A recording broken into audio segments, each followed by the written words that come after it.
At number 5, Commandos: Origins, a reboot bringing this classic real-time tactics series into the modern era with improved graphics and controls that, hopefully, don't require a PhD.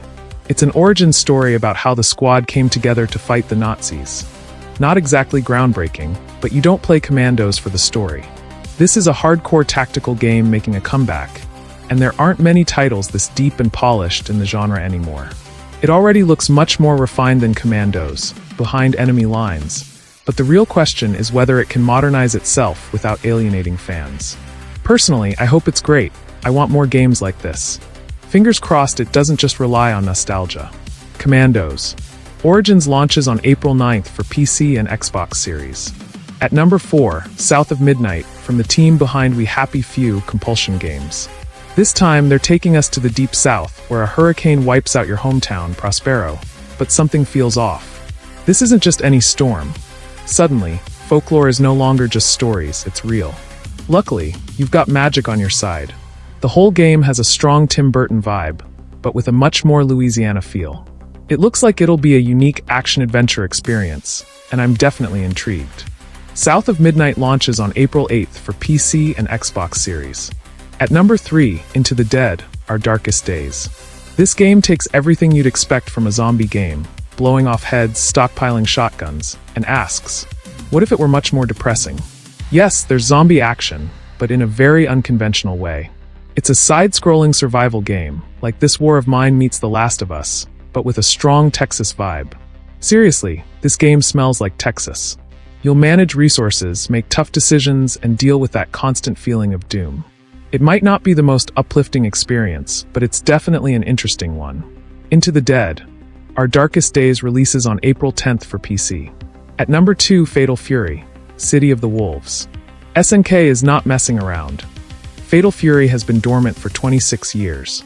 Do wolves even hibernate? No idea. Anyway, the game features 17 fighters, including some surprise guests, Ken and Chun-Li from Street Fighter. Of course, all the classics are here too, like Terry Bogard and Rock Howard. This is still Fatal Fury, but with a modern refresh.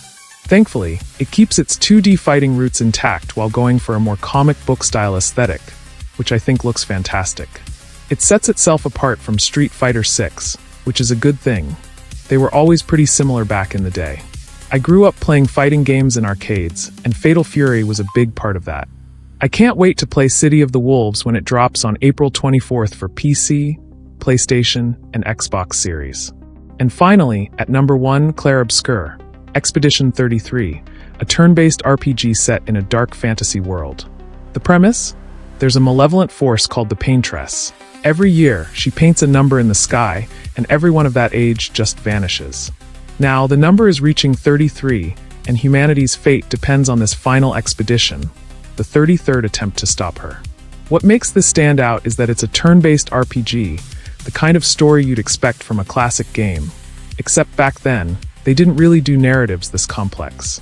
It has a surreal aesthetic, and I'm really hoping this turns out to be an amazing modern turn-based RPG, because we need one. Expedition 33 launches on April 24th for PC, PS5, and Xbox Series. That's it for today. Drop a comment and let me know what you think. If you enjoyed the video, hit like, and if you haven't subscribed yet, now's a great time. We upload new videos almost every day, and subscribing is the best way to see them first. I invite you to check out the video on the screen. Yes, that one. Don't forget to turn on notifications, and as always, thanks for watching.